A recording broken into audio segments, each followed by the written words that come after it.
श्री महालक्ष्मी व्रत कथा। राधे राधे। आशा करती हूँ कि आप सभी लोग खुश होंगे, स्वस्थ होंगे, मस्त होंगे। आज मैं आप लोगों को कथा सुनाने जा रही हूँ, महालक्ष्मी व्रत कथा।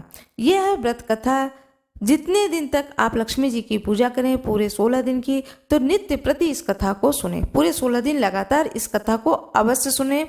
इस कथा को सुनने से घर की दुख और दरिद्रता दूर होती है।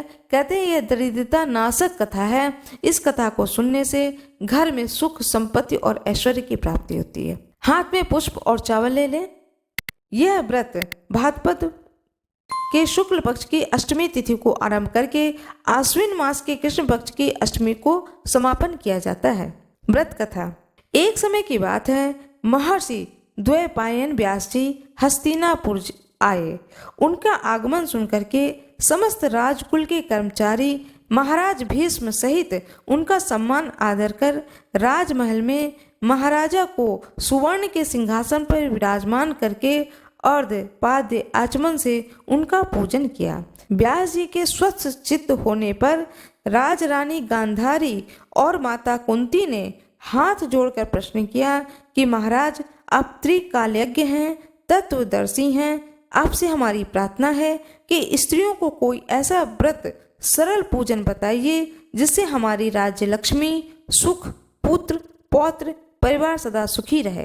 इतना सुनकर व्यास जी ने कहा कि हम ऐसे व्रत का उल्लेख कर रहे हैं जिससे सदा लक्ष्मी जी स्थिर होकर के निवास करती हैं उस स्थान पर और सुख प्रदान करेंगी। यह श्री महालक्ष्मी व्रत, जिसका पूजन प्रतिवर्ष आश्विन, जिसे कि क्वार का महीना भी कहा जाता है, कृष्ण पक्ष की अष्टमी को माना जाता है। तब राजरानी गांधारी ने कहा कि हे महात्मन, यह व्रत कैसे आरंभ होता है, किस विधान से पूजन होता है, यह विस्तार से बताने का कष्ट करें। तब महर्षि जी ने कहा कि भाद्रपद शुक्ल पक्ष की अष्टमी के दिन सुबह व्रत का मन में संकल्प कर किसी जलाशय में जाकर स्नान कर स्वच्छ वस्त्र पहनकर ताजी दुर्वा से महालक्ष्मी जी को जल का तर्पण देकर प्रणाम करना चाहिए। फिर घर आकर शुद्ध 16 धागों का एक गंडा बनाकर प्रतिदिन एक गांठ लगानी चाहिए। इस प्रकार 16 दिन की 16 गांठ का एक गंडा तैयार कर आश्विन माह की कृष्ण पक्ष की अष्टमी को व्रत रखकर मंडप बनाकर चंदोबा तानकर उसके नीचे माटी के हाथी पर महालक्ष्मी की मूर्ति स्थापित कर तरह तरह की पुष्प मालाओं से लक्ष्मी जी व हाथी का पूजन करके कई पकवान एवं सुवासित पदार्थों का नैवेद्य समर्पण करें। श्रद्धा सहित महालक्ष्मी व्रत करने से आप लोगों को राजलक्ष्मी सदा स्थिर रहेंगी। ऐसा विधान बताकर व्यास जी अपने आश्रम को प्रस्थान कर गए। इधर समय अनुसार भाद्रपद मास के शुक्ल पक्ष की अष्टमी से समस्त राजघरानों की नारियों एवं नगर स्त्रियों ने श्री महालक्ष्मी के व्रत आरंभ कर दिया। बहुत सी नारी गांधारी के साथ प्रतिष्ठा पाने हेतु व्रत का साथ देने लगीं। कुछ नारी माता कुंती के साथ भी व्रत को आरंभ करने लगीं, पर गांधारी जी द्वारा कुछ द्वेष भाव चलने लगा। ऐसा होते होते 15 दिन व्रत के समाप्त होकर 16वां दिन आश्विन कृष्ण पक्ष की अष्टमी का दिन आ गया। उस दिन प्रातः काल से नर नारियों ने उत्सव मनाना आरंभ कर दिया और समस्त नर नारी राजमहल में गांधारी जी के यहाँ उपस्थित हो तरह तरह से महालक्ष्मी जी के मंडप व माटी के हाथी बनाने और सजाने की तैयारियां करने लगीं। गांधारी जी ने नगर के सभी प्रतिष्ठित नारियों को बुलाने को सेवक भेजा, पर माता कुंती को नहीं बुलवाया और न ही कोई सूचना भेजी। उत्सव वाद्य के धुन गुंजारने लगी, जिससे सारे हस्तिनापुर में खुशी की लहर दौड़ गई। माता कुंती ने इसे अपना अपमान समझकर बड़ा ही रंज मनाया और वह दुखी हो गई और व्रत की तैयारी नहीं की। इतने में महाराज युधिष्ठिर, अर्जुन, भीमसेन, नकुल, सहदेव सहित 5 पांडव उपस्थित हो गए। तब अपने माता को गंभीर देखकर अर्जुन ने प्रार्थना की कि हे माता, आप इतनी दुखी क्यों हैं? क्या हम आपके दुख का कारण समझ सकते हैं और दुख करने में भी सहायक हो सकते हैं? आप बताएं। तब माता कुंती ने कहा कि बेटा, जाति अपमान से बढ़कर कोई दुख नहीं है। आज नगर में श्री महालक्ष्मी व्रत उत्सव में रानी गांधारी ने सारे नगर की औरतें सम्मान से बुलाई, पर ईर्ष्यावश मेरा अपमान कर उत्सव में मुझे नहीं बुलाया। पार्थ ने कहा, हे माता, क्या वह पूजन का विधान सिर्फ दुर्योधन के ही महल में हो सकता है? आप अपने घर में नहीं कर सकती हैं? तब माता कुंती ने कहा कि बेटा, कर सकती हूँ, पर वह साज सामान इतनी जल्दी तैयार नहीं हो सकता है, क्योंकि गांधारी के 100 पुत्र हैं और 100 पुत्रों ने माटी का विशाल हाथी तैयार करके पूजन का साज सजाया है। वह ऐसा विधान तुमसे न बन सकेगा और उनके उत्सव की तैयारी आज दिन भर से हो रही है। तब पार्थ ने कहा, हे माता, आप पूजन की तैयारी कर नगर में बुलावा फिराए। मैं ऐसा हाथी पूजन को बुला रहा हूँ जो आज तक हस्तिनापुर वासियों ने न देखा हो और न ही पूजन किया हो। मैं आज ही इंद्रलोक से इंद्र का हाथी ऐरावत, जो पूजनीय है, उसे बुलाकर तुम्हारी पूजा में उपस्थित कर दूंगा।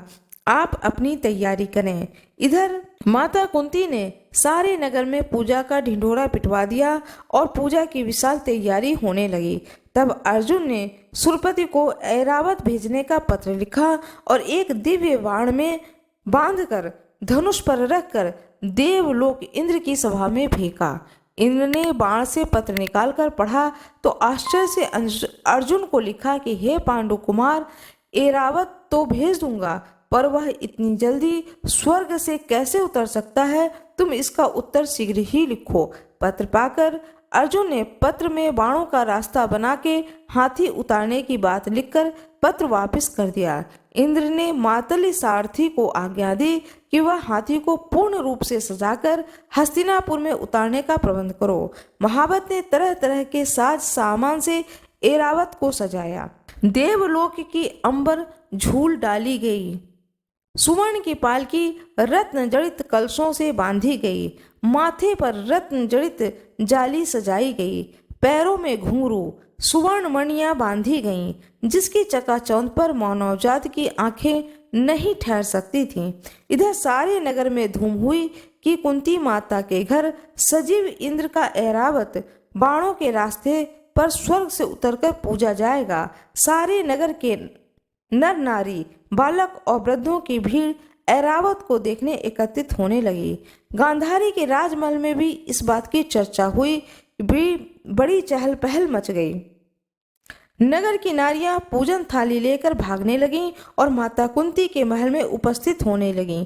देखते ही देखते सारा महल पूजन करने वाली नारियों से ठसाठस भर गया। सारे नगरवासी ऐरावत के दर्शन को गली, सड़क, महल, अटारियों पर एकत्र हो गए। माता कुंती ने ऐरावत को खड़ा करने हेतु रंग बिरंगे चौक पुरवाकर नवीन रेशमी वस्त्र बिछवा दिए। हस्तिनापुर निवासी तरह तरह के स्वागत तैयारी में फूल, माला, अबीर, केसर हाथों में लेकर पंक्तिबद्ध खड़े थे। इधर इंद्र की आज्ञा पाकर ऐरावत स्वर्ग से बाणों के बनाए रास्ते से धीरे धीरे आकाश मार्ग से उतरने लगा, जिसके आभूषणों की आवाज नगरवासियों को आने लगी। ऐरावत के दर्शन के लिए नर नारियों ने जय जयकार के नारे लगाने आरंभ किए। ठीक सायंकाल ऐरावत माता कुंती के महल के चौक में उतर आया। समस्त नर नारियों ने पुष्प, माला, अबीर, केसर को चढ़ाकर हाथी का स्वागत किया। महाराज धौम में पुरोहित द्वारा ऐरावत पर महालक्ष्मी जी की मूर्ति स्थापना करके वेद मंत्रों द्वारा पूजा की गई। नगरवासियों ने लक्ष्मी पूजा का कार्य करके ऐरावत की पूजा की। फिर तरह तरह के मेवा, पकवान ऐरावत को खिलाए गए। ऊपर से जमुना जल पिलाया गया। फिर तरह तरह के पुष्पों की ऐरावत पर वर्षा की गई। पुरोहित द्वारा स्वस्ति पुण्याह वाचन पर व्रती नारियों द्वारा लक्ष्मी जी का पूजन विधान से कराया गया। कुंती ने व्रत के डोरे के गंडा में 16वीं गांठ लगाकर लक्ष्मी जी के सामने समर्पण किया। ब्राह्मणों को पकवान, मेवा, मिठाई देकर भोजन की व्यवस्था की। तब वस्त्र, द्रव्य, सुवर्ण, अन्न, आभूषण देकर ब्राह्मणों को संतुष्ट किया। तत्पश्चात सभी नर नारियों ने महालक्ष्मी जी का दीपक जलाकर प्रेम से संपूर्ण पूजन कर आरती आरंभ की। भगवान विष्णु की जय हो, माता महालक्ष्मी की जय हो। ऐरावत हाथी की जय हो। जिस तरह से कुंती माता के आंगन में ऐरावत पर सवार होकर माता लक्ष्मी विराजित की गई, घर आंगन में पूजा हुआ और नगर के सभी नगरवासी आए और सुंदर विधि विधान से माता कुंती ने पूजा की। इसी तरह से सभी भक्तों के घर में आंगन में इसी तरह से सुंदर तरीके से माता लक्ष्मी का पूजन हो, सदा सर्वदा पूजन होती रहे और उनकी कृपा सभी पर होती रहे। महालक्ष्मी जी की पूजा भाद्रपद कृष्ण पक्ष की अष्टमी तिथि से आरंभ होकर के आश्विन मास की अष्टमी तिथि तक यह महालक्ष्मी पूजन चलता है, जो कि पूरे 16 दिन तक चलता है। इस कलयुग में इंसान की इज्जत तभी होती है जब उसके पास लक्ष्मी होती है, धन होता है, वैभव होता है, तभी उसका यश होता है। सारे गुणगान सब कुछ धन और वैभव पर टिका हुआ है। इससे बहुत ही जरूरी है कि लक्ष्मी की कृपा सब पर बनी रहे। जो कोई भी इस व्रत का अनुष्ठान करता है 16 दिन के लिए, कहते हैं माता लक्ष्मी उस पर प्रसन्न होती हैं, उसे धन, धान्य, वैभव, लक्ष्मी, यश, कीर्ति सभी चीज़ों की प्राप्ति होती है। मेरा यह वीडियो कैसा लगा कृपया कमेंट बॉक्स में ज़रूर बताएं। कमेंट बॉक्स में माता लक्ष्मी की जय हो अवश्य लिख दें। वीडियो को लाइक करना ना भूलें, चैनल को सब्सक्राइब अवश्य कर दें, बेल आइकन जरूर दबा दें। जो कोई भी मेरे इस वीडियो पर नए हों कृपया वीडियो को लाइक जरूर कर दें। धन्यवाद।